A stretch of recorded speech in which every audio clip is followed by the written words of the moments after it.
At Boston Connor, sorry to hear about it, man. You guys don't have a coach. It's okay. Yeah. We're feeling great over here, Pat. Sorry to you. You do have a coach. Damn.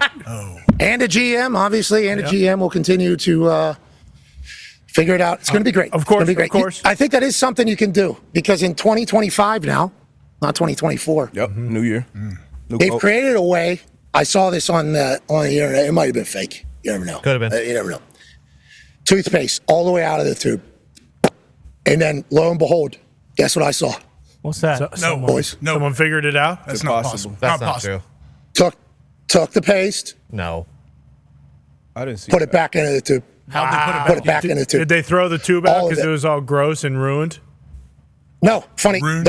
The tube actually went back to full. It was not ruined. Oh. The tube was not ruined. Okay. Tube actually went back to full shine and No. glisten. It was completely full again. Yeah, that's what happened. So if it can happen on the internet and the thing, putting it back into the tube, it can certainly happen with a football team where its culture seemingly completely broke. Now, at this stage of it all, we'll be going, if Chris Ballard was to go 10-7 the next 2 years, he would still be under 500 by one game. Okay? Yikes. So he's 62-69-1 right now as the general manager for the Indianapolis Colts. I think he was dealt a bad hand whenever Andrew Luck obviously ends up retiring 14, 17 days before the season starts because he gets an injury and decides that he doesn't want to go through everything that he had to go through before with an injury. So anytime you're a general manager and you think you're going to have Andrew Luck, who was once in a generation, but that dude was unbelievable. He was awesome. Yeah, coming off his best year too at that point. I feel like Absolutely awesome. So you think what Chris Ballard had to deal with there at the beginning, and then he had to sort that out. That's late into the entire salary cap. That's late into the entire roster construction. That's late into the offseason, 17 days before the season starts. I mean, that's pretty late in there to try to sort it out. So I think there was a grace from a lot of people that were like, that sucks, dude. What you got to go through sucks for our city, sucks for you having to build it. Then the way he builds his team, it's like, okay, this team has a chance. And then obviously having to cycle through a lot of quarterbacks, old quarterbacks, good quarterbacks. Phil Rivers was the best of them all. But a lot of quarterbacks. You would think 8 years in, though, at some point we would be able to, get going. But instead it's another 8 and 9 year, missing the playoffs. The boys are pumped. They beat the Jacksonville Jaguars in Week 18 with Mac Jones as their quarterback, high-fiving empty suites, whatever the case. All of it is just like a situation where I believe that it's going to be tough to change the things that you need to get changed to be good. Unless there was a new voice, a new face, somebody saying, hey, we don't do it like that anymore. That's the only way I think you can do a reset is you have to hit a button. But maybe this crew's able to do it. Maybe this team's able to pull it off. Jim Irsay obviously more dialed into what's happening in the building than I would be or any of us would be. He put that out quick. I mean, that was the same night. Same night as the last game. We're missing the playoffs again. Longest playoff drought in the history of the program. Ties 1989 to 1994, I think, which were bad days, brother. Bad days for the Indianapolis Colts. You're talking about bad times here. So for him to put it out that quick after night, it's like he made this decision. I feel like going into the game, boys get a win. He says, all right, here we go. We're running it back. And also, I don't love it. I don't love Chris Bauer's a good man. He's a good man. He's always been good to us. Yep. I think he's a good person. Shane Steichen's been good to us. I don't know much about him, but he's been good to us. But it's like that building is seemingly broken, and I don't know how the people that have been living in it and calling it the landlord for the last 8 years are going to be the ones that are going to be able to see that and fix all the cracks that they figured out unless somebody else comes in and buys the house. But maybe they'll be able to do it, D-Butch. That's a huge story, though. I mean, anytime Sunday Night Football on the last Sunday night is mentioning that you are keeping your general manager and head coach as one of the 3 biggest newses of the day. Yep. That's when you know that we're at quite a crossroads. And it's a bummer, but maybe this team's able to put the tube back into maybe they're able to put the paste back into the tube like I saw on the internet. Maybe. But other than that, I think we're in for another year of mediocrity potentially, but who knows? Steve? Yeah, I put out, as soon as I saw the tweet from Jim, I put out, a little bird call to Coach Nation just to see how they felt, and it was loud. And a lot of responses. a lot of responses. Negative or positive? I would say probably over 98% of them were negative. Okay. Not very optimistic because of what you said. Same leadership. You got the same GM, you got the same head coach, and we're assuming the same quarterback is welcoming back. So those are usually the 3 people you look at after the ownership level. So a lot of questions, obviously, at the ownership level as well, but that's not going to change. Like you said, Jim is going to be Jim. He's going to make those decisions. And as a Colts fan at this point, all I can be is optimistic. You know, I can just be hopeful that they figure some things out. We obviously still have some talented players, but we know how important culture is. We see it with all the teams, pretty much all the teams that are in the playoffs right now. You know what I mean? That's the biggest part. But it really is. And culture became this buzzword around sports media there, like 3 years ago. And it's because it's the only thing that matters. Yeah. Legit, it's the only thing. Yeah, it's the only thing that matters for your team. Does your team have one or does it not? And if it has it, is it good or is it bad?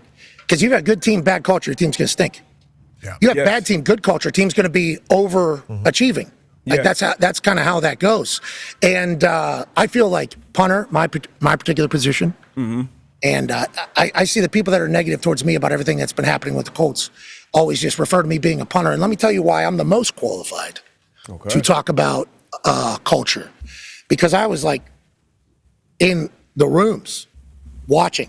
I was in the living rooms of both defensive guys, offensive guys, undrafted guys, first round guys, first overall guys. You're talking about like, I've got a chance to like see so much greatness, like so lucky to have seen.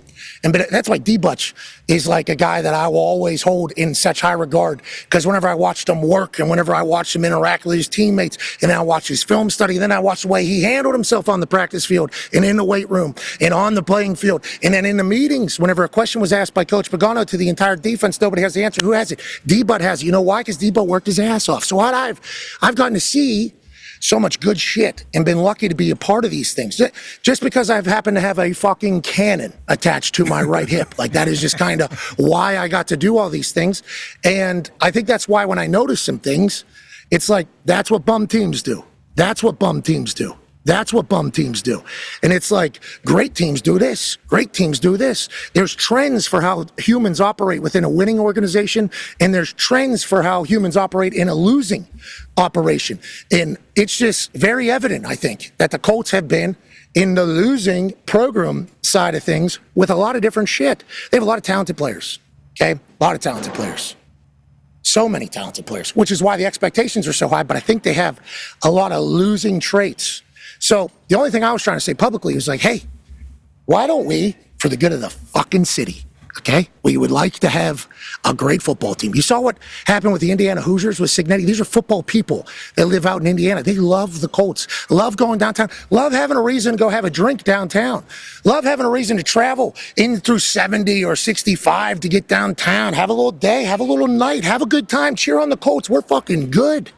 But instead, we've had to deal with just and a lot of people sticking up for and it's like, I think that's why I'm the most bummed, because I've been very fortunate to see a lot of good.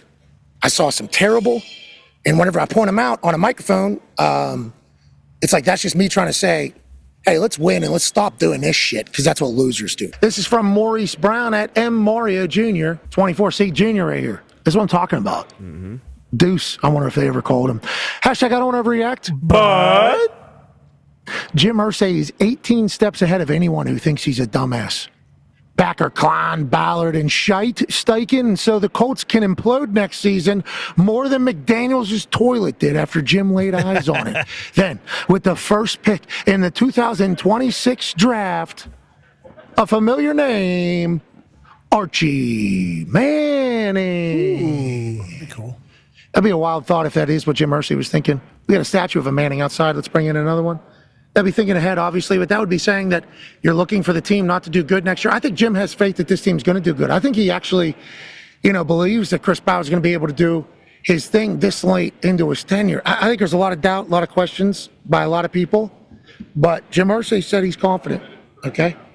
So he's confident. Gotta believe him. I don't know. I believe him. Him doing what that tweet said is kind of like an evil villain move, and he kind of looks like an evil villain on that get around machine that I saw him on yesterday. So that all makes sense. evil villain. Cool. I'm buying one. Do you remember when we were growing up? I think they made these office chairs that you could like kneel on. Do you remember they were built a zigzag? Oh, yeah.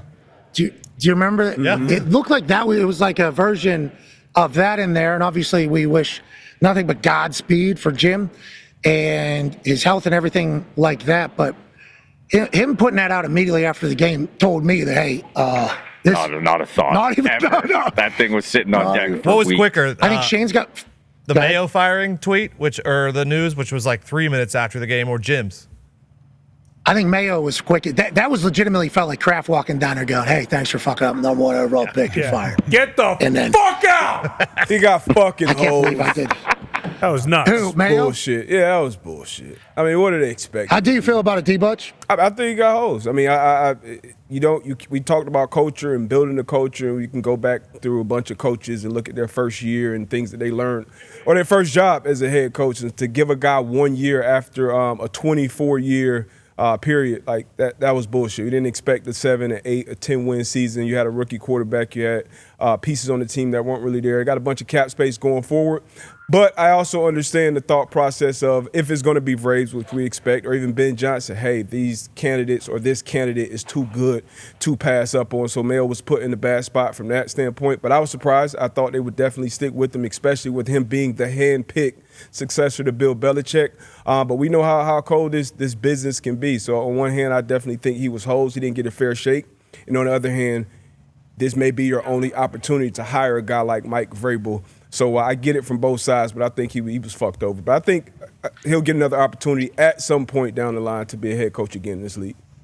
I think the Crafts are getting anxious. They're tired of losing, I think. I think they're trying to figure it out as fast as possible. And, I think as a New England fan, you guys like that the Crafts made a decision to move on? Isn't that kind of the overwhelming? Yeah, I agree with Debo. Like, it does suck, but also, like, for the Crafts, this is a huge babyface move just because everybody, hated them from the Dynasty documentary, and then obviously the team not doing well. It's kind of like, hey, this is all on you. So them doing this is kind of a big, like, hey, we did fuck this up.